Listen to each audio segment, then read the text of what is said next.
Right, so let's say we have a person walking to the east side with a velocity of 5 meters per second. But since direction matters, let's say it's plus 5 meters per second.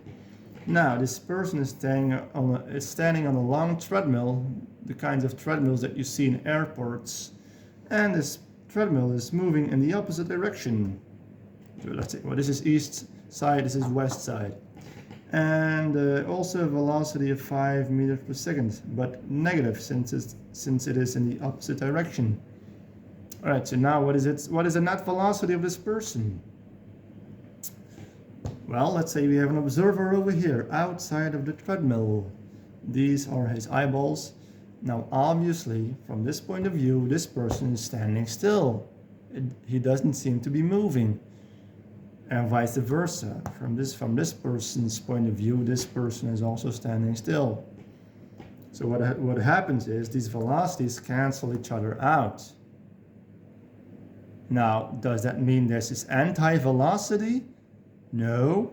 Okay, so what is velocity? Well, velocity is speed plus direction. And so velocity has a magnitude and a direction. What is the magnitude? 5 meters per second. 5 meters per second. What is direction? Well, plus or minus. Okay, so their speed is still 5 meters per second. That in and of itself, speed in and of itself, right, does not depend on direction. He's still going at 5 meters per second. The treadmill is still going at 5 meters per second. Okay, but since they are moving in opposite directions, they cancel each other out. The directions cancel each other out. And the net velocity will be 0 meters per second. At least from this point of view. Okay, so that's kind of crucial to understand. That velocity has speed, which is a scalar quantity, and also has a direction.